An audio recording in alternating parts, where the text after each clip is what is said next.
Então, queridos, vamos à palavra de hoje. Abra a sua Bíblia em Gálatas, capítulo de número 1. Nós vamos ler versos 15 a 17. Gálatas, capítulo de número 1, versos 15 a 17. Abra aí a Bíblia, acompanhe, memorize, né? E eu vou ler. Verso 15. Quando, porém, ao que me separou antes de eu nascer, isso aqui nós pregamos a semana passada, e me chamou pela sua graça, aprouve revelar seu Filho em mim, para que eu pregasse entre os gentios. Sem detença, não consultei carne e sangue, e nem subi a Jerusalém para os que já eram apóstolos antes de mim, mas parti para as regiões da Arábia, e voltei outra vez a Damasco. Decorridos 3 anos, subi a Jerusalém para avistar-me com Cefas e permaneci com ele 15 dias. Até aí. Então vamos àquela pergunta. Por que Paulo escreveu essa carta aos Gálatas? Sempre quando Paulo escrevia uma carta para a igreja, ele escrevia para exortar a igreja, mostrar algum caminho errado que a igreja tinha tomado, dar orientações, né? Falar contra os falsos pregadores, os falsos ensinos. Então, sempre quando eu vou ler uma carta de Paulo, eu preciso saber o que estava acontecendo com essa igreja que Paulo escreveu sobre esse assunto. Então, o que estava acontecendo com os Gálatas? Paulo pregou o evangelho da graça de Deus, foi para a região da Galácia, fundou igrejas, pregou o evangelho da graça de Deus, ensinou Efésios 2:8, porque pela graça sois salvos mediante a fé. Agora Paulo fala uma bomba. Essa fé, isto não vem de vocês, é um dom de Deus, não vem de obras, para que ninguém se glorie. Então vamos recapitular o que é ser uma pessoa salva. Você tem que saber isso.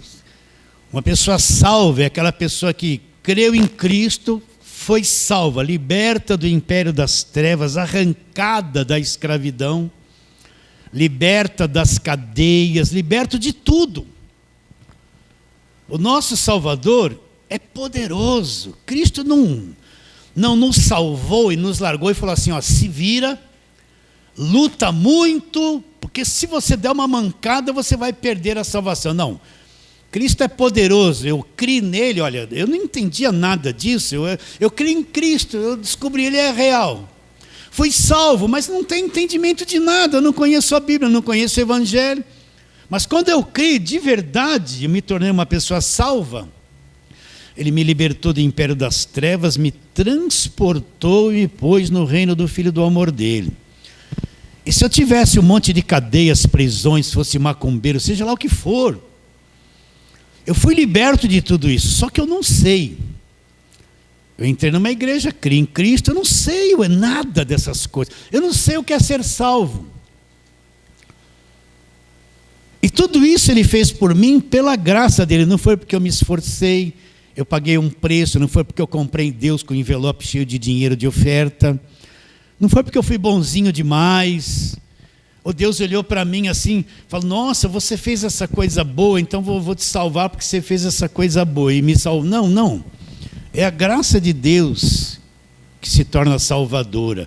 Até a fé que você teve um dia em Jesus Cristo, você pensa que foi você que creu, mas não foi, ele injetou isso em você, é o dom de Deus, é uma dádiva de Deus. E aquilo que ele injetou em você brotou e você passou a crer em Jesus Cristo, é um dom de Deus, é uma dádiva de Deus. Porque pela graça sois salvos mediante a fé, isto não vem de vós, então entenda. É impossível para o homem produzir uma obra, fazer alguma coisa que lhe dê condições de ser salvo. O homem não é salvo por esforço, por obras, por bom comportamento, não é salvo porque ele ajudou alguém, tudo isso são coisas boas. Mas nenhuma obra tem poder de libertar e salvar o homem, é só a graça de Deus. Está definido? E juntamente com essa salvação, agora o nosso relacionamento com Deus se torna uma coisa gratuita. Deus não está me cobrando coisas, né? Você lê lá Romanos 8,31. Aquele que não poupou ao seu próprio filho, antes por todos nós o entregou, vírgula, como não nos dará gratuitamente junto com o filho? Então olha lá, aquele que não poupou ao seu próprio filho, antes por todos nós o entregou, como não nos dará gratuitamente junto com o filho todas as coisas? Então meu relacionamento com Deus é baseado na graça de Deus. Tudo da parte de Deus para o homem é dado gratuitamente. Deus não está cobrando nada. Presta atenção, meus irmãos. Como é difícil fazer as pessoas entenderem esse arroz com feijão, esse leitinho. O falso evangelho sempre te cobra coisas. Você está sempre devendo para Deus. Você sempre tem que fazer um sacrifício. Tem custo. Deus é o Deus da barganha, como eu já disse, e Ele quer coisas de você, Ele quer que você faça coisas por Ele, que você dê o seu melhor, que você dê isso, que você dê aquilo, que você faça, que você, e se você der mancada nessas coisas, Ele não vai gostar muito de você, Ele vai te desprezar, Ele vai te castigar, vai pesar a mão, vai descer o reio, vai vir maldição da lei para a sua vida. E isso cria uma mentalidade de um Deus de barganha que me cobra o tempo todo. Eu tenho que viver correndo. A vida de fé é uma corrida de obstáculos. Eu tenho que correr e pular. E cada vez os obstáculos são maiores. Eu não aguento, não tenho mais fôlego, mas vem um jejum, vem uma cobrança, vem uma campanha. Eu não paro mais. E quando eu faço tudo isso, ainda tenho uma longa jornada de obstáculos. Porque se eu der mancada, então Deus não vai gostar de mim, aí Deus vai ficar sério, vai me apontar dedo. Não, isso é o falso evangelho. Na graça de Deus, o relacionamento com Deus é baseado na gratuidade. Deus nos deu com Cristo todas as coisas, gratuitamente. Deus não está te cobrando. Como é difícil tirar isso da mente das pessoas. Deus não está te apertando, te cobrando, te cercando, pesando a mão, né? Se eu tiver uma mentalidade do Velho Testamento baseado na lei, como Deus agia no Velho Testamento? Na base da cobrança. Na lei, tudo era por obedecer à lei. Então Deus cobrava. Se hoje você ouvir minha voz, se você fizer, então eu vou fazer. Mas se você não fizer, as pragas vão te alcançar, você vai ficar doente, seus filhos vão ser levados presos. Se você guardar a lei e obedecerem todos os meus mandamentos, então bendito serei na terra. Mas se falhou, está debaixo de maldição. Assim era a mentalidade dos judeus da velha aliança.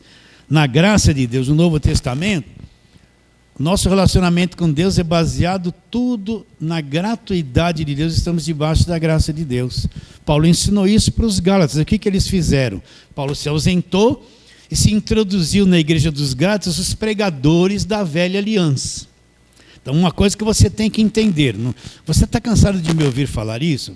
Mas o pessoal da internet a cada dia está descobrindo isso. Você tem que entender uma coisa, nós vivemos na nova aliança. A nova aliança começa da cruz para frente, até a cruz é lei, é Moisés, é judaísmo. São duas leis, duas alianças totalmente distintas. Uma é velha, acabou na cruz, e começa a nova aliança que começa depois da cruz, baseado no sangue de Jesus. Jesus lá na ceia, ou última Páscoa, ele falou que este pão é meu corpo que é partido por vós, e este cálice é o novo cálice do Novo Testamento. Vai começar um Novo Testamento. Não havia começado ainda, porque ele não havia morrido na cruz. Vai começar a nova aliança no meu sangue. Atenção. Então, começou a nova aliança. Para se começar a nova aliança, a velha teve que acabar na cruz. Está bem claro isso? Então, o que aconteceu com os Gálatas? Paulo ensinou sobre a graça de Deus e entrou o pessoal da velha aliança, aqueles que querem aprisionar, o pessoal do muito jejum, do pagar preço, do guardar a lei, das batalhas, dos montes, Deus para eles é fogo que desce, fogo que sobe, das vigílias, do jejum, daquela coisa toda. Ó, e disseram para os Gálatas, não, só isso que Paulo ensina aí, que tudo é pela graça, não é bem assim, você tem que se voltar para a lei, praticar tudo isso, cair debaixo desse jugo, aí você vai somar com o que Cristo fez na cruz, e a soma dos dois vai resultar em quê? Em salvação. Então, se você quiser ser um crente verdadeiro, ter clareza, viver em liberdade do Evangelho da graça de Deus, se libertar do falso evangelho, você tem que entender Romanos 10:4. O fim da lei é Cristo para quem? Aí ele responde, para a justiça. É para a justiça de todo aquele que acredita. Então, olha, isso aqui é um versículo bomba, é uma dinamite. O que Paulo está dizendo? Que todo aquele sistema judaico, porque o Velho Testamento é a história do povo judeu, é judaísmo, é lei de Moisés, é o pacto de Deus com o judeu, não com os gentios. Então eu tenho que entender isso, eu não posso parar de falar essas coisas, porque isso é tão pouco divulgado e falado. Então, velha aliança é judaísmo, tudo vivia em torno do povo judeu, da história do povo judeu, judaísmo, lei, aquelas coisas todas. Quando Cristo vem, ele cumpre aquele sistema, ele põe um fim na velha aliança. Estabelece o Novo Testamento e surge a igreja. Se você for lá no Velho Testamento e procurar a palavra igreja, não existia. É tudo o povo judeu. Quando Cristo vem, da cruz para frente surge a igreja, o corpo de Cristo, a noiva de Cristo, é revelado o casamento da noiva com o noivo, entende? É revelado um montão de coisa que estava oculto daquelas pessoas da velha aliança. Estão entendendo isso? Se você chegasse para Josué e encontrasse Josué hoje, vai só para... Josué, me fala um pouquinho do Evangelho da graça de Deus. Ele ia olhar para você e falar assim, olha, a única coisa que eu posso te falar é o seguinte, quando Moisés morreu, assumiu o lugar dele, Deus falou assim para mim, ó, medita na lei dia e noite, procura fazer tudo quanto nela está escrito, dia e noite, obedeça a lei, então você vai prosperar os teus caminhos. Eu só sei te dizer isso, eu tinha que guardar a lei, meditar na lei dia e noite, fazer tudo quanto nela estava escrito. Então eu iria prosperar os meus caminhos, mas esse negócio do Evangelho da Graça, eu não entendo nada. Por quê? Porque o Evangelho da Graça era uma coisa que estava oculta da mentalidade judaica. Ser salvo pela graça, era uma coisa oculta da mentalidade do povo judeu. Ele vem ser revelado através das cartas de Paulo, daquilo que Deus revelou a Paulo, e abre-se um leque. Eles não entendiam nada dos lugares celestiais, da justificação, da redenção, da filiação, ser comprados pelo sangue da cruz, ser reconciliado com Cristo. Eles não entendiam nada, essas coisas estavam ocultas, mas depois da cruz, Deus abre o entendimento do apóstolo Paulo e é revelado esse mistério, o mistério que estava oculto dos séculos e das gerações. Eles não entenderam nada, agora se revelou aos seus santos. Então tem que ter essa divisão dentro de mim. A velha aliança, Romanos 10:4, acabou na cruz, todo aquele sistema religioso, presta atenção. Todo aquele sistema religioso judaico acabou na cruz. Dali para frente, Cristo estabelece uma nova aliança. Agora os gentios estão incluídos na nova aliança. O apóstolo Paulo é um apóstolo levantado por isso para pregar para os demais povos. Na mentalidade do judeu, eles não podiam nem entrar na casa dos demais povos dos gentios. Era só para eles. Deus era só deles. Eles eram um povo exclusivo. Mas na nova aliança tudo mudou. Então essa gente entrou com essa mentalidade nos Gálatas e perverteram a fé deles, contaminaram, puseram o jugo na cabeça deles. Entende? De onde vêm as falsas doutrinas? Tudo do Velho Testamento. De onde vem? Eu não vou falar as mesmas coisas, estou até cansado. As falsas doutrinas que escravizam o povo na igreja de hoje vêm da Velha Aliança. Os símbolos judaicos trouxeram tudo para dentro da igreja. O shofar, tocar aquilo vem da Velha Aliança. Né? As festas da primícia, você já fez culto das primícias, dar o seu primeiro fruto?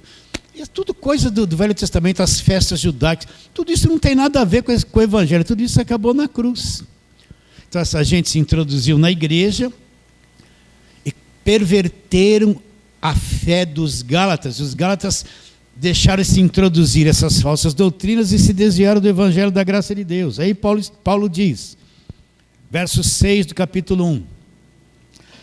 Admira-me que estáis passando tão depressa daquele que vos chamou na graça de Cristo para outro evangelho.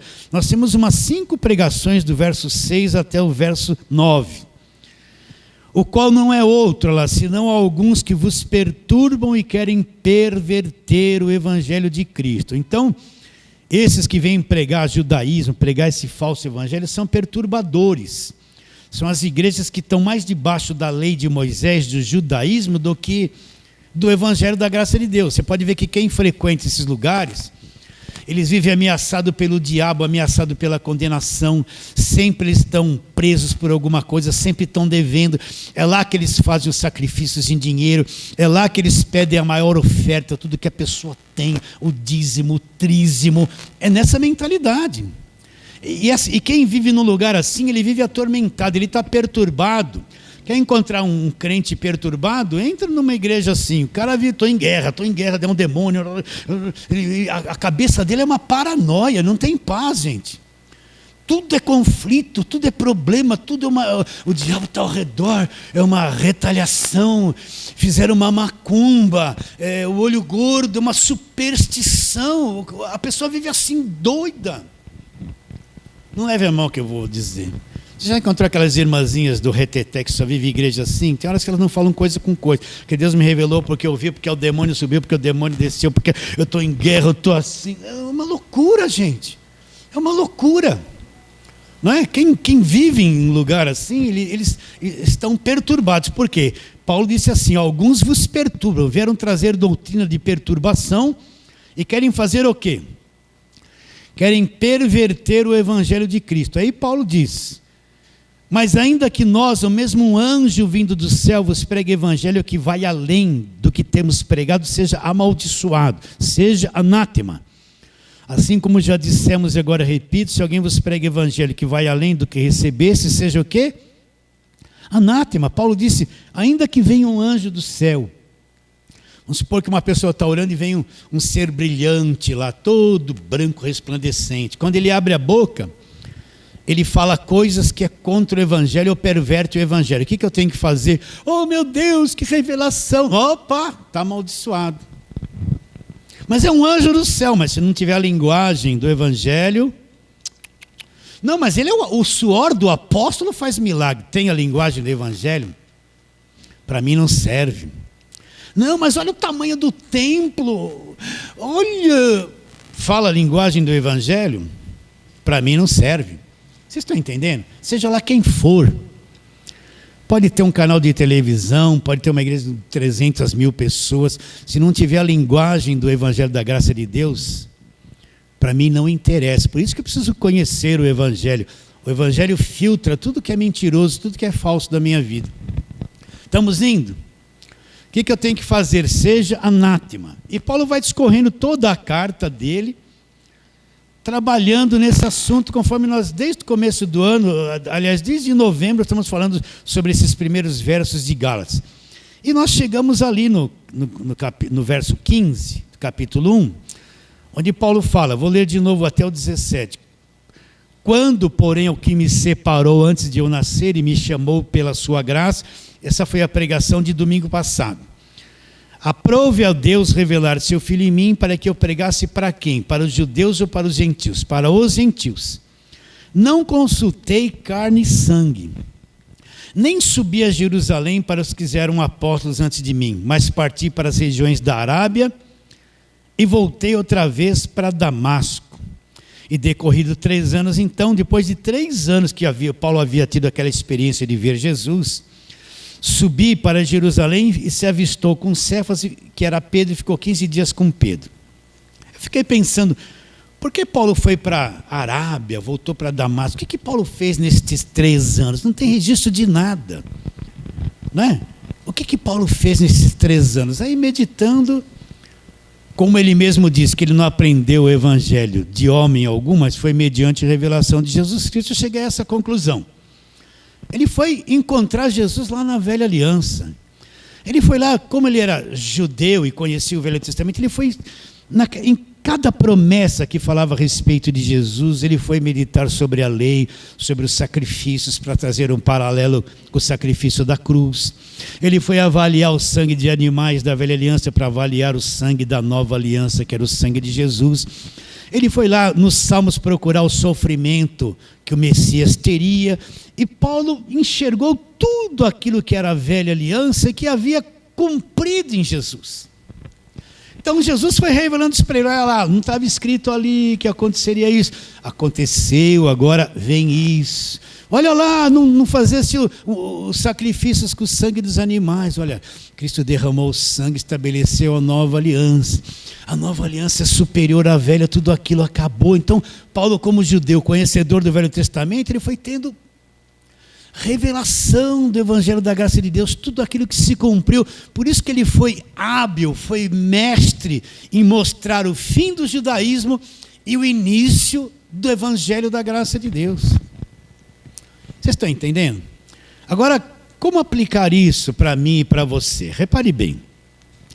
A vida espiritual, você vem na igreja aqui aos domingos, tudo isso é muito bom, mas se tem uma coisa séria que você tem que ter com você, é a tua vida de fé. É uma coisa pessoal tua. A esposa não pode fazer isso para o marido não pode fazer isso para a esposa, os pais para os filhos e os filhos para os pais. É individual.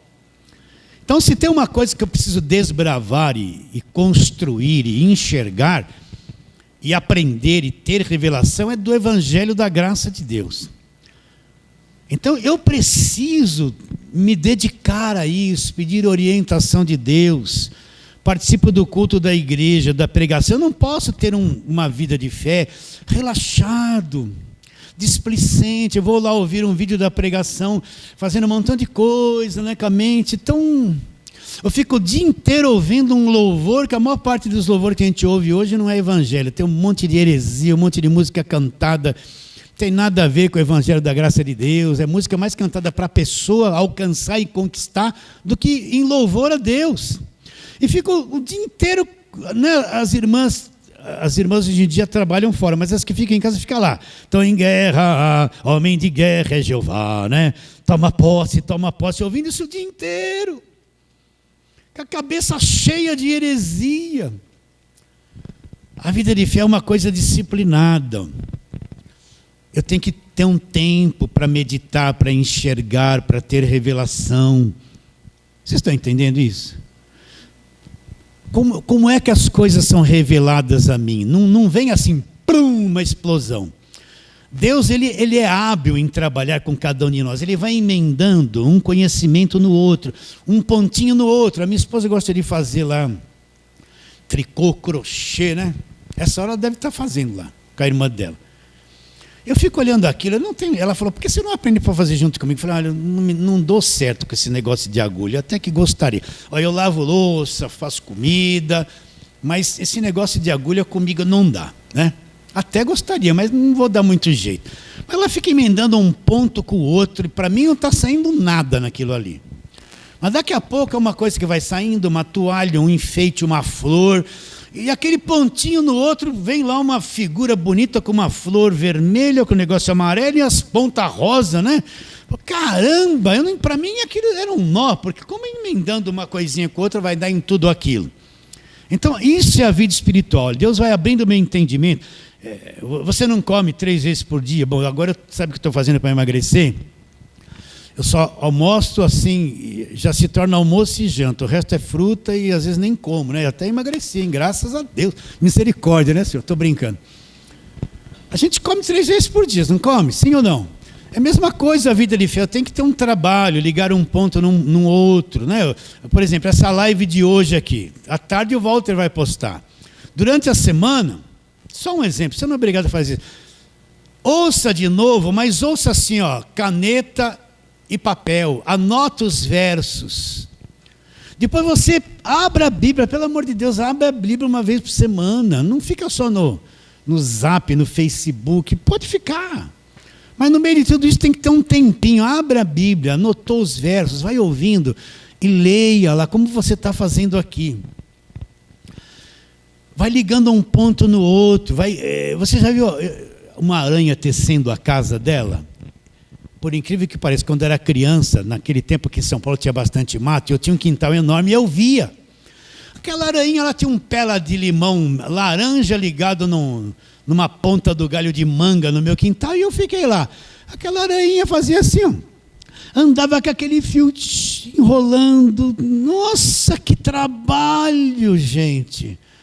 E depois de tempo, às vezes eu ia lá de manhã, estava aquela casa redondinha, vocês lembram disso? E tinha até um orvalho, umas gotinhas penduradas na casa dela, e ela estava bem lá no centro, ela teceu aquela casa, uma aranha sozinha, de galho em galho. É assim, ligando os pontos, eu tenho que trabalhar na palavra. Como que Paulo teve revelação? Ele só ficou assim, fala a Deus, aí vem tchum, tchum, tchum, oh glória, harlabalababa, alibabá. Paulo foi lá para a velha aliança, pode dar risada, é para dar mesmo. Cansei desse besterol. Paulo foi para a velha aliança, ligando os pontos. Aconteceu, e Jesus mostrando, agora é assim, agora é assim, agora é assim. Abrindo o entendimento dele. Ele fica ali uns 3 anos recluso, trabalhando nisso. Amadurecendo, crescendo no conhecimento. Entende? Então, é necessário, meus irmãos queridos, presta atenção. A coisa é séria, não é uma brincadeira ser cristão. Eu preciso cavocar e trabalhar, ligando os pontos, tecendo a teia, né? Para quê?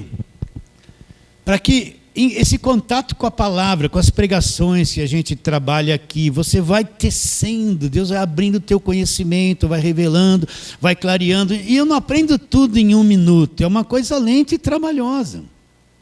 Às vezes a pessoa fala assim, pastor, o senhor repete muito. Não tenho pressa. Cada dia lá na internet tem gente nova chegando que não ouviu nada. Você cansou de ouvir isso? Lá eles estão com a sede que nem um leão. Então assim, desse arroz com feijão, porque eu sou pregador de arroz com feijão, não sou grande pregador, não sou bom, o ungido de Deus. Ixi, longe de mim essas coisas humanas, mesquinhas, né? Eu prego arroz e feijão. Mas esse arroz com feijão, para muita gente, é uma coisa tão consistente. Então tem que ir tecendo os pontos, tecendo. Por quê? Porque senão o tempo passa e eu não amadureço. Eu encontro crentes de 20, 30 anos, não amadureceram em nada. Eles não têm nem a base do evangelho dentro deles. Passaram uma vida fazendo campanha, voto, não aprenderam nada. Eles só sabiam assim, ó, receba, vai receber a bênção, receba a bênção, campanha da família, campanha do trabalho, campanha. Viveram uma vida toda rodeando essas coisas e não aprenderam nada do evangelho da graça de Deus. Você entende essa linguagem? É uma linguagem simples. Então Paulo também teve esses anos que ele parou ali, e ali, com a velha aliança na mão, Deus foi revelando, abrindo o entendimento dele. Vamos um pouquinho mais para frente? Vamos lá. Vamos a alguns textos aqui que Paulo encontrava na igreja. Primeira carta de Paulo aos Coríntios, volta aí, Romanos. Primeira carta de Paulo aos Coríntios. Capítulo de número 3. Vamos ler o verso 1 e 2. A igreja de Coríntios era uma igreja cheia de problema, mas aqui está a razão, né? Paulo vai visitá-los e encontra esse tipo de crente lá, ó. Verso 1 do capítulo 3 da primeira carta de Paulo aos Coríntios. Eu, porém, irmãos, não vos pude a falar como a espirituais, e sim como carnais, como crianças em Cristo. O que é o crente carnal? É aquele crente, ainda ele é administrado pela mente caída, a mente que não foi renovada, e ele é administrado pelas emoções dele. Nós temos nesta natureza humana emoções fortes, sentimentos fortes. E o alvo de Deus, viver pela fé, é que eu me desprenda desse mundo emocional.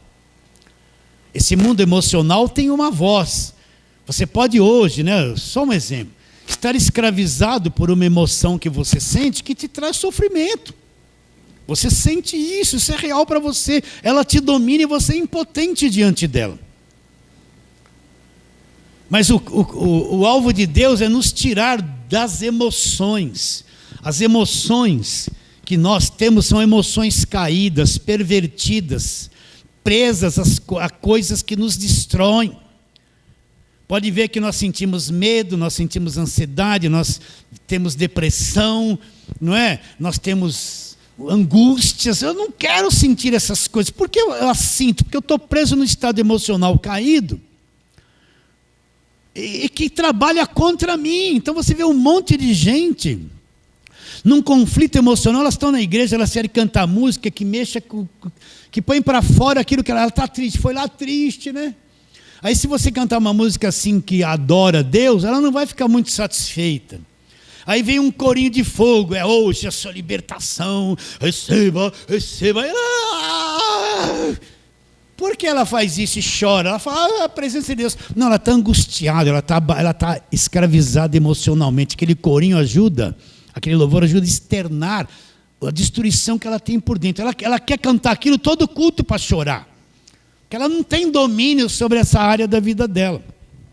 Então o crente carnal é aquele crente ainda aprisionado nos seus sentimentos, nas suas emoções. Ele é governado por aquilo que ele sente, pelas suas paixões, pelos seus sentimentos, pela sua afeição, não é? Então é isso que governa a vida dele. E ele vem para a igreja, ele não sabe que tem que se libertar disso, que a palavra tem que pôr uma nova ordem nele. Então ele continua, ele quer associar as coisas de Deus baseado no mundo emocional e mental dele. Então ele associa as coisas de Deus, a bênção, tudo na base do que ele sente. Ele vive escravizado, ele é um crente que está na carne, que cria confusão. Qualquer dificuldade ele chora, ele vai cantar, quer vitória, vai chorando, geme e chora. Ele tem que gemer e chorar para ter vitória. Não entende nada. Tem dificuldade de entender o evangelho da graça de Deus, porque ele é um crente que está na carne, ele olha muito nas coisas naturais. Você está entendendo isso? Então, não esqueça. Esse mundo emocional teu é um mentiroso, ele é enganoso, ele te escraviza. Se você não, pelo conhecimento do evangelho e pelo Espírito, não crescer e não se libertar dele, você vai ter uma vida difícil de vida de fé. Muitas coisas não parecem reais para você, porque quando eu falo emocional, é a alma e as coisas que a carne produz. Esse mundo emocional te torna um crente voltado para o corpo, para aquilo que ele sente, para as suas emoções. E você não se liberta, você é um crente de aparência, né? Você pode trocar de roupa, pôr paletó e gravata, a irmã nunca cortar o cabelo, andar só de saia. Tá, oh glória, e ser um crente carnal, não entende nada do evangelho da graça de Deus uma vida inteira. Então Paulo vai lá aos Coríntios. Eu, irmãos, quando fui ter convosco, olha lá, não vos pude falar como a espirituais, e sim como a carnais, como crianças em Cristo. Leite vos dei de beber, não vos dei alimento sólido. Por quê? Porque ainda vocês não podiam suportá-lo. E nem ainda agora podeis, porque ainda sois carnais. Então Paulo tinha coisas profundas para trazer a revelação para os coríntios. Mas quando Paulo viu o estado deles, falou, olha, eu não vos pude tratar vocês como espirituais. Eu tive que tratar vocês como crianças. Eu tinha um alimento sólido para dar para vocês. Mas eu vi que vocês não tinham entendimento espiritual para captar. Ia ser uma coisa perdida, a mesma coisa que não falar nada. Então eu tive que dar leite, uma madeirinha, porque ainda a cabeça de vocês estava muito pequena. Vocês estavam ainda nas emoções. Respira aí, meus irmãos. Não vamos perder lá não. Walter, voltou? Então, meus irmãos, quando Paulo chega lá, os Coríntios, ele encontra aquele monte de gente, aquele monte de crente na carne. Tudo aquelas crianças. Paulo queria falar coisas profundas para eles. Mas Paulo percebeu que eles eram todos carnais, eles não tinham capacidade para compreender a grandeza daquilo que Paulo fala que é alimento sólido, e não pôde dar para eles, e Paulo teve que dar o que? Leitinho, uma linguagem simples, umas mamadeiras, porque eles não podiam suportar as coisas mais profundas. Entende? Então, você tem que ter esse foco ali, eu preciso crescer, eu preciso me aprofundar, preciso me dedicar, eu preciso, porque Isso aí, com a palavra, é que Deus vai abrindo o entendimento, vai ouvindo. Eu preciso ter uma disciplina. Sem escravidão. Vocês estão entendendo? É aí onde os olhos espirituais vão sendo abertos. A fé vem pelo ouvir. Você vai ouvindo isso. Verifica isso na palavra. Quando você for orar, não fica naquelas orações de infantis, né? Ó Deus, abençoa meu pai, minha mãe, abençoa minha casa. A mãe vai orar, Deus, abençoa meu filho, liberta ele. Ah, meu marido não te entende, Senhor. Ah, tem para a mesma ladainha. Deus está cansado de ouvir você falar a mesma coisa, não é? Todo dia você para lá, Deus, abençoa minha mãe, meu pai, minha casa. Aí Deus fala assim, estou cheio dessa língua, a cabeça dessa pessoa não muda. Você só pede as mesmas coisas. Essas orações suas é o produto das suas preocupações. Por isso você pede a mesma coisa e não acredita que Deus ouviu. Sempre a mesma coisa que você vai pedir, né? Se fosse Deus, eu não ia mais te ouvir, porque já ia cansar. Vocês estão entendendo, queridos? Como é que eu devo orar? Senhor, abra o meu entendimento. Senhor, olha, eu preciso isso tudo aqui na minha vida, mas está tudo nas tuas mãos. Eu quero mergulhar no mundo espiritual e na tua palavra e ter revelação, ter entendimento da verdade. Abra meu entendimento, tenho sede. Quando você ler estes versos que a gente lê aqui, você lá, ele me libertou do império das trevas. Fecha os olhos, ora, Senhor me libertou do império das trevas. Ah, que maravilha. Eu quero o máximo desse verso. Então me libertou. Ora a palavra, fala com Deus a palavra. Entende? Deixa a tua mente ir se abrindo e se abrindo. Vai mergulhando nisso, meditando. Não é? Nós somos ansiosos. Então a gente quer ouvir 500 pregações numa semana. Errado. Pega um ponto na semana e fala assim, essa semana toda, meus irmãos, eu já pratiquei tudo isso no passado e ainda pratico hoje. Você não sabe como isso é importante. Pega um ponto, por exemplo, essa pregação de hoje, pega esse ponto, fica a semana toda nele, não tenha pressa. Você está entendendo? Você já viu alguém esfomeado? Ele pega o arroz e feijão, enfia uma carne na boca, pega a batatinha, então, aí vai comendo que nem um louco tudo, não provou nada, aí vem o doce, mastiga tudo uma vez. Não provou o gosto da carne, se a batatinha estava assim, ele é um loucão, né? Sabe quando eu tinha uns 17, 18 anos, eu era assim. Aquela fome crescendo, né? Eu já tinha quase crescido. Comia que nem um louco, sem ver as coisas quase. Os adolescentes são assim, que comam bastante, né? Era bom, não era comer? Mas eu tenho que pegar, por exemplo, um assunto, fica uma semana nele. Não deixa a tua mente, a tua natureza ficar inquieta. Mas eu já vi isso. Não, você não tem a revelação que deveria ter profunda. Para naquele assunto, medita, vai no texto, volta, ora. Se preparando para aquilo se abrir dentro de você. Né? Se preparando para aquilo, para ter clareza. Aquilo se tornar uma coisa viva dentro de você, porque esse conhecimento ele vem nos vindo lentamente, não fica ouvindo 30 pregadores diferentes ao mesmo tempo. Tem um monte de pregador da graça agora, tem uns que confundem a cabeça das pessoas. A pessoa ouve de manhã aquilo, depois antes do almoço aquilo, depois na hora do almoço aquilo, depois à noite vai dormir. Uma confusão, ouviu tanta coisa. O que ficou no espírito dela? Não ficou 2%. Ela não sabe. No dia seguinte ela já esqueceu tudo, não mastigou, não meditou, não aconteceu dentro dela. Então pega um assunto, trabalha em cima daquilo com calma, mastiga aquilo, vai e volta, fica uma semana. Teve capítulos na Bíblia que eu fiquei 1 mês em cima de poucos versos, para poder entendê-los com clareza.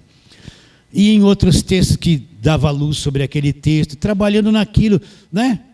Mastigando com paciência. Voltava, às vezes a minha mente falava assim, você já leu isso 50 vezes? Não, mas não vou me entregar para a minha mente. Essa mente humana é traidora, ela fica é que nem criança, ansiosa por tudo. Ela quer um brinquedo agora, outro amanhã. Não, você tem que atingir a coisa no espírito. Vai mastigando até que aquilo se abra dentro de você. Pegue uma carta do apóstolo Paulo, que nem estamos aqui em Gálatas. Fique nela aí, nesses meses todos. Não tenha pressa de fugir para outro lado. Vai acompanhando as pregações e mastigando, mastigando, mastigando. Vocês estão entendendo? Então Paulo encontrou a igreja dos Gálatas. Foi lá, vou ler de novo, só mais um pouquinho. E disse o quê? Eu, irmãos, não vos pude falar como a espirituais, e sim como a carnais, como crianças em Cristo. Leite vos dei de beber, não vos dei alimento sólido, porque ainda não podiais suportá-lo, porque agora, nem ainda agora podeis, porque ainda sois o quê?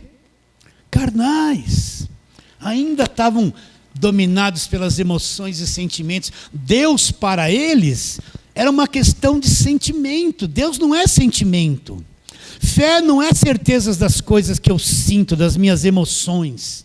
Entende? Na maior parte da igreja, Deus é sentir alguma coisa. As pessoas estão atrás de sentimentos. Por isso que eles querem cantar 1 hora. Aí quando vem a palavra, não aguenta 2 minutos de palavra. Por isso que os sermões encurtaram. 1 hora de louvor, quando vem a palavra, 10 minutos, recolhe a oferta, os dízimos e acabou o culto. Porque eles querem cantar. Cantar você... né? É o fogo que desce, é o fogo que... a tua alma, as tuas emoções, né? Ficam a florar. Isso não é Deus, isso é emoção. Você pode ver que a maior parte das igrejas tem uma equipe de louvor, aquela coisa grande, e a maior parte do que eles cantam é mexer com as emoções das pessoas. Né? Puseram aquela luz, tchum, começa o louvor, um monte de luz atrás, aí vem a fumaça do gelo seco, tchum, e o púlpito virou que nem uma boate, um lugar de show, de luzes, porque mexe com as emoções, não é? Aí depois que as emoções estão bem mexidas, ai, chorei, aí vem a malhação, tem que dar tudo que tem, as pessoas estão tudo, agora Deus está falando, aí depois vai pagar a prestação. Vocês estão entendendo ou não? Tudo isso é técnica. Então o crente carnal precisa de muita música, muita emoção, muito sentimento, porque, glória, né? Ele vai viver assim. Então Paulo encontrou eles ali. Vamos um pouquinho mais para frente, só mais um pouquinho. Você vai ter paciência ou não? Hebreus capítulo 5, eu não olhei para você, tá? Acho que você falou, não, vou ter, né? Vou ter. Hebreus capítulo de número 5.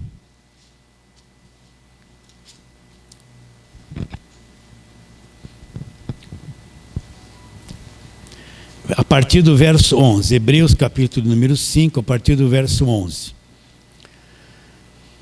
A esse respeito, temos muitas coisas que dizer, difíceis de explicar, porquanto vos tendes tornado tardios em ouvir. Então eles ouviram, mas tudo aquilo que ouviram se perdeu. Pois com efeito, já tinha passado o tempo. Olha lá, quando deviam ser mestres, atendendo ao tempo decorrido, tende necessidade, novamente, de que alguém vos ensine de novo quais são os princípios elementares dos oráculos de Deus. E assim vos tornastes como necessitados de leite e não de alimento sólido. O que Paulo está dizendo? O tempo tinha passado, aqueles cristãos tinham ouvido, mas não ouviram nada. Pelo tempo que havia passado, já era para eles serem mestres, ensinadores. Mas eles não progrediram, não cresceram, não evoluíram. Tinha necessidade de novo a voltar às primeiras coisas, porque eles não entenderam nada. Eles ficaram travados e não progrediram. O tempo passou e eles não cresceram. Ele continua dizendo, vou ler o 12 de novo. Pois com efeito, quando deviam ser mestres, atendendo ao tempo decorrido, tendes necessidade de que alguém vos ensine de novo lá, quais são as primeiras coisas, os princípios elementares do oráculo de Deus, e assim vos tornastes como necessitados de leite, não de alimento sólido. Ora, todo aquele que se alimenta de leite, ela é inexperiente na palavra da justiça, porque é criança. O que é ser inexperiente da palavra? Me libertou do império das trevas. Nossa! Não é bem assim. Não, eu tive a experiência com essa palavra na minha vida, pela fé, estou liberto. O crente criança é inexperiente, todas essas coisas estão diante deles, mas ele não provou de nada disso. Ele não tem conhecimento de nada disso. Ele é necessitado de começar de novo. Olha, o homem pecou. Lá em Gênesis 3, começa tudo as primeiras lições. Depois de um tempo que passou, meus irmãos, me desculpe.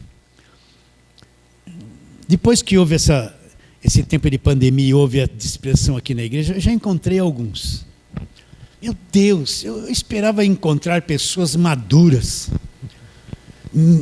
Depois de tudo, de anos que nós estamos ensinando, mas eu encontrei alguns tão crianças. Retrocederam tanto que para mim foi uma afronta, foi uma afronta.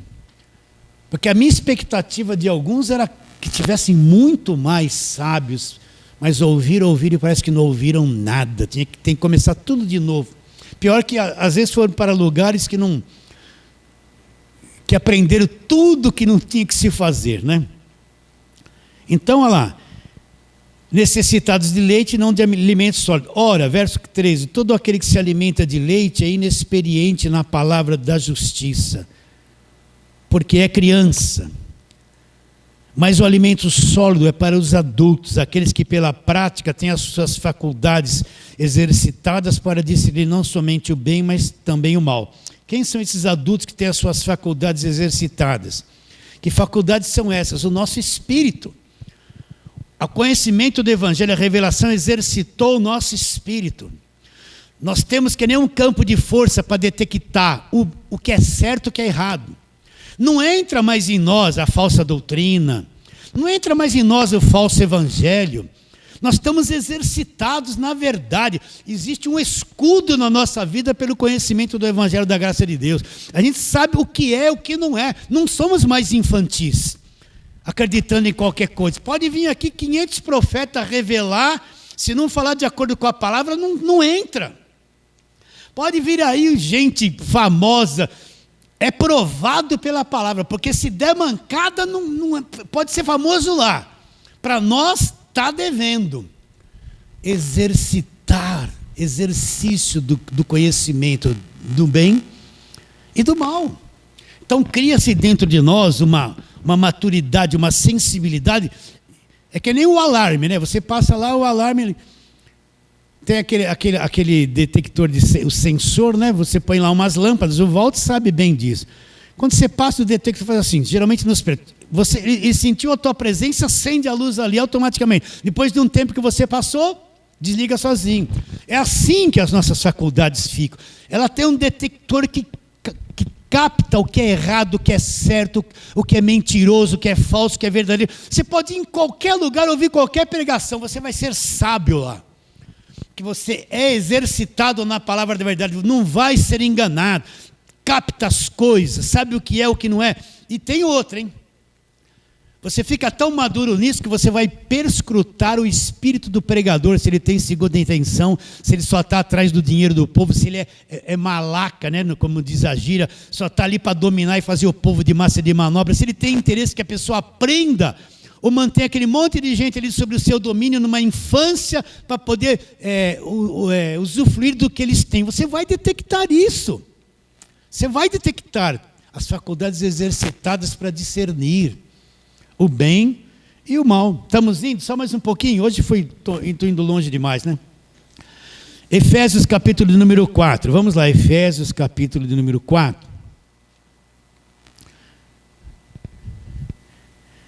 Verso 11, Efésios 4, 11, leia aí na tua Bíblia, abra lá, eu espero, e leia, Efésios 4, 11.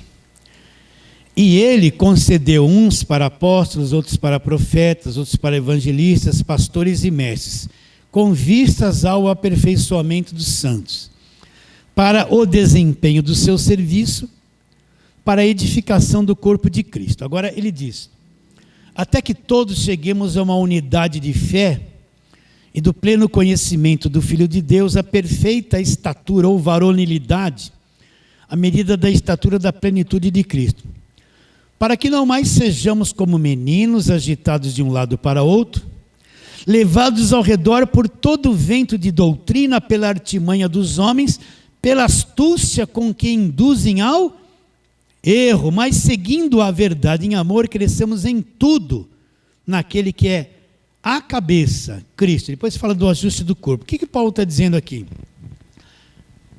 Ele está dizendo que Deus levantou esses ministérios para a igreja, esses ministérios da palavra, para aperfeiçoamento dos santos, para que cada um adquira uma maturidade interior, uma estatura de gente adulta, para que não mais seja menino agitado de um lado para o outro, levado ao redor por todo o vento de doutrina. Alguém está revelando ali, vou lá, olha, aquele lá tem uma oração forte, vou lá, aquele lá vai destruir uma coisa orada, vou lá. Olha, vem um cara dos Estados Unidos, vou lá. Sabe, fica correndo atrás de qualquer coisa que se falam. Não é? Menino agitado de um lado para outro, tem crente que não cresce, corre para lá, corre para cá, vai ali, vem aqui, corre para lá, não discerne nada, ele é levado ao redor por qualquer vento de doutrina. O pastor orou por uma rosa, fala, essa rosa é poderosa, Jesus vai libertar a tua casa, ele pega e acredita. Isso aqui é uma água do Rio Jordão, põe nos umbrais da porta que vai resolver o problema. Ele acredita, não tem nenhuma noção do que é verdade, do que é engano. Ele acredita em tudo. Olha, pega a tua camisa, dá um nó no avesso, traz aqui, o pastor vai desatar o nó, vai desatar a tua vida. Ele acredita. Faz tanta besteira em nome de Jesus, dizendo que é a igreja, não tem discernimento de nada, não tem maturidade, vive agitado ao redor por todo o vento de doutrina. Vai para lá, vem para cá, é que nem peteca, bate ali, bate aqui, fica assim. Pela artimanha dos homens, pela astúcia com que induzem ao erro, verso 14, né? Agora, só mais um pouquinho, volta lá, primeira carta de Paulo aos Coríntios, capítulo de número 13, só mais 2 versos. Paulo fala isso, verso 11, primeira carta de Paulo aos Coríntios, 13, 11. Paulo fala assim, quando eu era menino, falava como menino, eu sentia como menino, pensava como menino. Quando cheguei a ser homem, desisti das coisas de menino, próprias de menino, porque agora vemos como por espelho, obscuramente, mas então veremos face a face. Agora conheço em parte, então conhecerei como também sou conhecido. O que Paulo estava dizendo? Tem um período que nós somos meninos, começamos na fé. Mas depois nós deixamos as coisas de menino, nos tornamos homens, aprendendo a discernir as coisas. Então eu preciso deixar essa infantilidade, esse falso evangelho, essa infantilidade que existe nesse meio evangélico. Eu tenho que largar as coisas de menino. O menino não tem discernimento de muita coisa. Você vê um menininho lá, pequeno, ele não sabe nada, precisa do pai para orientação. Então nós passamos por um período assim, mas nós precisamos chegar a ser homem. Quando nós enxergarmos as coisas de adulto, no evangelho nós vamos deixar as coisas de criança, deixar as coisas de menino. Tá? E para terminarmos, Romanos 12.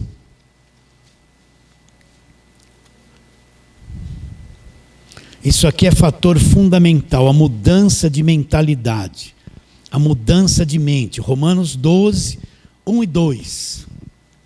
Então Paulo fala, rogo-vos, pois, irmãos, pelas misericórdias de Deus, que apresenteis o vosso corpo por sacrifício vivo. O único sacrifício da nova aliança é o nosso corpo, apresentar ele a um culto racional, o corpo por sacrifício vivo, santo e agradável a Deus, que é um culto racional. Um culto racional é um culto com inteligência, com sabedoria, não é ficar fazendo um montão de besteira no culto.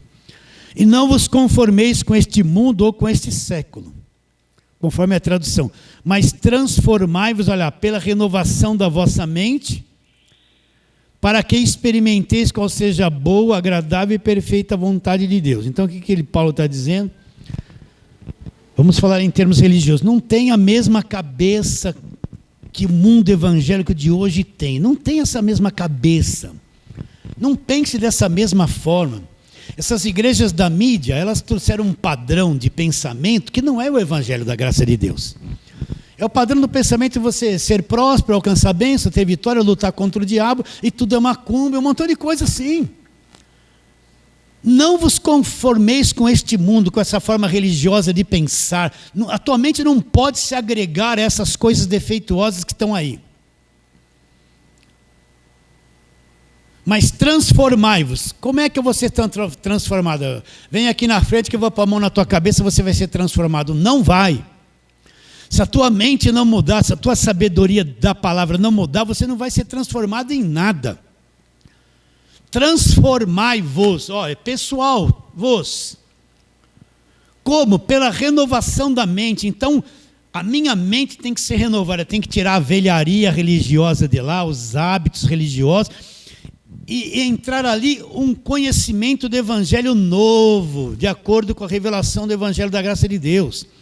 É limpar os conceitos errados, e uma renovação de mente. Conforme vai entrando aquilo que é novo, vai expurgando os hábitos errados, os costumes errados, a falsa visão errada daquilo que é Evangelho. Então, a renovação da mente, uma nova ordem de pensamentos, uma nova forma de pensar. Por isso que eu digo que se eu não conheço o Evangelho, como a minha mente vai estar renovada com o Evangelho da graça de Deus? Não vai. Então, conforme eu vou aprendendo o Evangelho, eu vou meditando, aprendendo, crescendo, largando as mamadeiras, me tornando maduro, a minha mente assimila aquilo a uma nova ordem. Eu penso como a palavra diz. Se a palavra diz que eu fui liberto do império das trevas, eu fui. Quem vai me levar a crer que não fui? Se a palavra diz que eu fui comprado pelo sangue, que eu sou propriedade exclusiva de Deus, eu fui. É isso que está na minha mente, é isso que eu acredito. Quem vai me desviar desse pensamento? A minha mente está madura, está firme. Se a palavra de Deus diz que eu fui redimido, acabou a escravidão na minha vida, é porque eu fui, a minha mente pensa assim, a minha mente está programada no Evangelho, transformada. Eu fui redimido e acabou, ninguém me rouba essa verdade. Eu tenho um escudo de proteção que o conhecimento me trouxe. Ah, irmãozinho, você precisa de libertação. Ah, você aqui precisa. Vocês estão entendendo? A mente está nova, renovada, transformado. Por isso que quem começa a entender o Evangelho da graça de Deus, limpa tudo, é uma vida nova, é uma atração, é um gozo, é um prazer, é gostoso ser crente, gente. Acabou o jugo, acabou a prisão. Aí você olha, nossa, olha o que eu fazia, olha o que eu acreditava. Como eu fiz tudo aquilo, foi importante para mim crescer, mas olha agora, dá até uma azé das coisas, da congestão, só de ver que eu fazia isso, eu passava óleo nas cadeiras assim, para libertar as pessoas, acreditando em nome de Jesus, quando eu pôr o óleo ali, uma unção na cadeira, e quem sentar vai ser liberto. O conhecimento não era, vocês entendem isso, queridos? Então, depois de 3 anos, Paulo voltou, aí foi se encontrar com Pedro. Teve dificuldade, por quê? Porque Pedro não entendia muitas coisas que Paulo foi falar para ele. Recebe a palavra de hoje, querido? Então vamos ficar em pé. Me estendi muito hoje, né? Feche os teus olhos, vamos orar a mesma coisa. Pai querido, nós te adoramos profundamente.